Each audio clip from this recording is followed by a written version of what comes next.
The senator from Utah. Ask unanimous consent that the quorum call be suspended. Without objection, so ordered. Mr. President, I rise today to pay tribute and bid farewell, and coincidentally to wish a one-day belated happy birthday to a truly extraordinary gentleman from Cedar Hills, Utah, who is a dear friend, a trusted partner, and one of the finest human beings I have ever known. For nearly 4 years, Boyd Matheson has served my Senate staff ably and honorably, first as state director, and then for the last 3 years as chief of staff. He has served with special distinction on Team Lee, so much so that as far as my staff and I are concerned, we're all on Team Boyd. I can say with confidence and a great deal of gratitude that without Boyd Matheson, I would not be here today. I first met Boyd about 12 years ago when he and his wife Debbie and their 5 children moved into my neighborhood. They had just returned to Utah after spending more than a decade outside the state and in places as far away as Australia while Boyd was building his successful consulting business. I could tell right away that Boyd felt at home in Utah, as well he should. After all, the state was settled by Boyd's ancestors, who came to Utah in the 1850s, in search of a place where they could worship, believe, and live as they saw fit without fear of persecution. And while Boyd's ancestors helped settle the state, in the 19th century, his parents, who raised an impressive 11 children, helped populate our state in the 20th century. I soon got to know Boyd, who was active in many of the same ecclesiastical and political causes in which I was involved, and I was immediately struck by his masterly command of the English language. Boyd wasn't given to excessive speech, but when he spoke, people listened. I noticed that everything Boyd said was at once profound, disarming, inviting, persuasive, and informative, a rare combination. Not much has changed since then. To this day, listening to Boyd speak is an uplifting experience for all who were fortunate enough to be present. Although it would be several more years before I got to know Boyd really well, I quickly identified him as someone whose opinion mattered, to me and to others, and whose skills as a communicator I deeply admired. Whenever anyone I knew was in need of advice on how to communicate an important message, I referred them to Boyd, assuring them with great confidence that this was the man who had an uncanny ability not only to say the right things, but also to say them in just the right way. For that very reason, when I began considering running for the Senate, Boyd was one of the very first people I called. As one who had never previously sought or held public office, I knew that the odds were highly stacked against me, to put it mildly. And with an instinctive trust in his judgment, I understood that I would need Boyd's help in order to have any plausible chance of winning. I still remember the first of what would be countless conversations that would take place over the next few months. I was on my way home from work late one evening when I placed the call. I wasn't sure whether he'd tell me I was out of my mind or whether he would provide encouragement. Nor was I even sure which answer I would prefer. Nevertheless, I knew, regardless of his response, that I should listen carefully to his assessment of my ideas. To his credit, and consistent with his thoughtful, careful approach, he didn't give me a definitive answer immediately. Instead, he asked for time to think about it, suggesting that we continue to visit periodically over the next few months. And this we did. And in due time, we both came to the same conclusion. When I entered my Senate race in 2010, I asked Boyd to serve as my communications director. I knew that his distinctive vision for the future, his commitment to positive reform, and his unparalleled gifts for communication would provide my campaign with the direction, clarity of purpose, and optimism it would need to have any chance of success. I was right. Boyd was the perfect man for the job. He proved indispensable to the campaign, quickly earning an appropriate and very descriptive nickname. We often referred to him not simply as Boyd, but by his longer and appropriate nickname, which was Boyd to the Rescue. You see, just weeks into my campaign, my wife Sharon christened him Boyd to the Rescue because she noticed that he could solve just about any problem, that his calming reassurance had a positive effect on everyone around him, and that things just went more smoothly somehow when he was around. With Boyd's help, I was elected in November 2010. And then, when it was all over and I began making plans to transition to Washington, I invited him to join my Senate staff. While disappointed, I was not entirely surprised that he opted to remain in Utah, returning to his career as a businessman and consultant, a career which I had rather rudely interrupted a year earlier. You see, Boyd is not your typical chief of staff. Indeed, he's very unlike most of the people you'll find in this town, or in any town for that matter, in the best and most admirable ways imaginable. Boyd didn't ascend to his post by working his way up Washington's political pecking order, biding his time until it was his turn.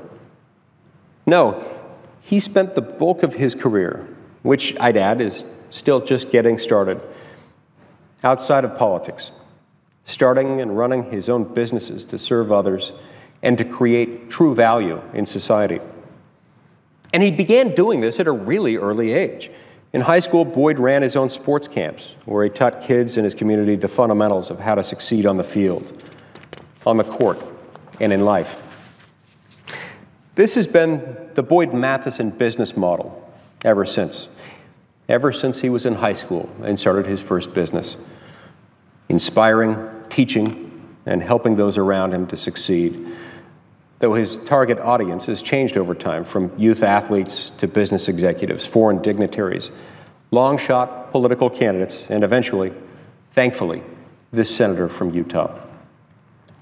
Boyd agreed to join my campaign not because he had any political aspirations or ambitions of his own.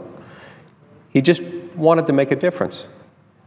He knew that our country was headed down the wrong track and that his fellow Utahns and Americans in every state were facing challenging times ahead. He wanted to help however he could. But it wasn't until he had spent a year crisscrossing the state and the country with my campaign that Boyd realized the magnitude of the economic and social challenges facing the United States. He met countless families and hardworking Americans anxious about their country's future and struggling just to keep up. He visited far too many isolated, forgotten communities, stuck in poverty with few opportunities and even fewer reasons for hope. And he got a glimpse into the political dysfunction plaguing and, at the same time, perversely enriching Washington, D.C. By the end of the campaign, I could tell that Boyd knew the road to economic recovery and social revival in America would be long and arduous. But I also knew he cared enough about his family, his community, his state, and his country that he'd do just about anything to be part of the solution. So when Boyd decided not to pursue a job on Capitol Hill after the campaign, deep down I knew, God willing, he would be back.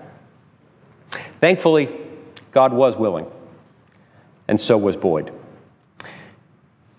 In my first year of the Senate, if my first year in the Senate taught me anything, it was that I needed Boyd Matheson's help to survive in Washington. So on December 5th, 2011, as my first year in office was coming to a close, I decided to call him and ask him to take a job as my state director. Here again, I wasn't sure what his answer would be, but I knew I needed to ask. It was an offer I hoped he might accept. Not only had I given him ample time to forget about all the late nights and early mornings of the campaign, but the job I was offering him would allow him to stay in Utah most of the time, at least for the time being. But in the end, it was Providence that really sealed the deal. When I called Boyd to offer him the job, I was at the airport in Salt Lake City, traveling back to Washington after a weekend at home with my family. After a few minutes of small talk and catching up on the phone, Boyd asked me where I was at the moment. I told him I was at the airport. "Me too," he said, adding that he was on his way to Bangkok. "Which airport?" "Salt Lake City," I replied. "Me too," said Boyd. "Which concourse?" he asked. "D," I said. "Me too," Boyd repeated again. "Which gate?" Boyd asked as we both started looking around the crowded terminal. Before I could respond, we had both spotted each other, sitting only a few chairs between us in the waiting area adjacent to Gate 6. We continued the conversation in Gate D6 in person and then via text message once we had boarded our respective flights, mine to Washington and Boyd's to Thailand. And eventually he accepted the offer, convinced that our chance encounter in the airport that day was, as his wife Debbie would later put it, an inspired connection. Inspired indeed, but the connection was not just between Boyd and me.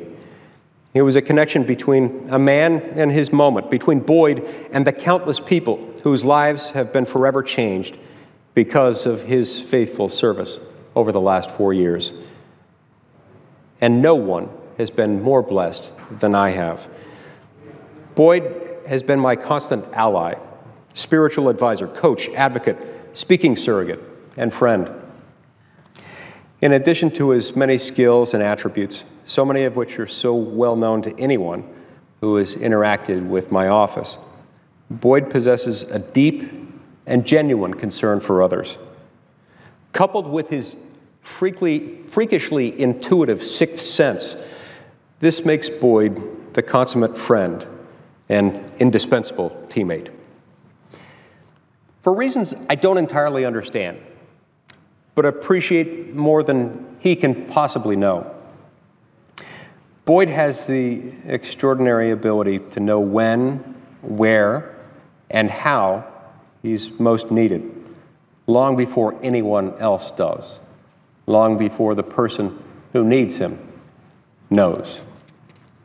Years ago, I lost track of how many times Boyd had sensed that I was worried about something, and then he immediately called or texted, invariably with exactly the right words that addressed my concerns.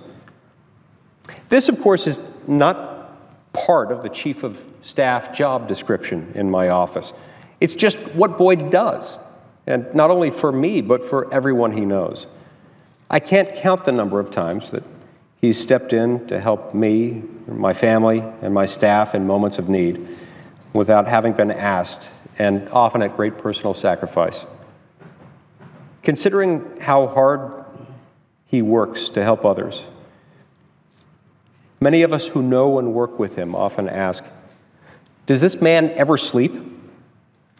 This, in turn, has sparked a number of half-joking suggestions among my staff that Boyd Matheson is actually a vampire, one who survives on Diet Coke rather than blood, and rarely, if ever, sleeps. When we ask him whether he'll ever take the rest that he needs and most certainly deserves, he relies on a well-worn response, saying, "I have promises to keep and miles to go before I sleep." Now, the literary world recognizes these words as the words of Robert Frost, but my family, my staff, and I will always attribute them to Boyd. By word and by deed, he has made these words his anthem. Needless to say, Boyd has kept his promises, and he has more than earned his right to sleep. And yet, somehow, knowing Boyd as I do, I doubt he'll hold still for long. Boyd Matheson, at his core, is a passionate reformer. And he's exactly the kind of reformer, with exactly the kind of courage and convictions that is so badly needed, but too often in short supply here in Washington.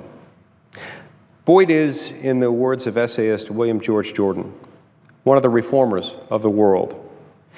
It's men of mighty purpose. They are men with the courage of individual conviction, men who dare run counter to the criticism of inferiors, men who voluntarily bear crosses for what they accept as right, even without the guarantee of a crown. They are men who gladly go down into the depths of silence, darkness, and oblivion, but only to emerge finally, like divers, with pearls in their hands. Ask Boyd what pearls he's found in Washington, and he'll tell you without pause or hesitation, the people. It's the people he'll miss the most, which is exactly the kind of answer you'd expect from Boyd, a man who genuinely cares about people. No matter who you are or how your path happened to cross with his, Boyd listens to and learns from you. He inspires and teaches you, and he always sees the best in everyone, challenging each of us to do the same. I'm most fortunate, Mr. President, to know Boyd Matheson, to call him my friend. Most thankful for his sacrifice and that of his wife, Debbie, and their 5 children, who have seen on so many occasions the sacrifice of this great man in the service to me, to my staff, and to others. The people of Washington, D.C. are going to miss Boyd Matheson, and the people of the great state of Utah will be lucky to have him back. Thank you, Mr. President. I yield back the floor and note the absence of a quorum. The clerk should call the roll. Mr. Alexander.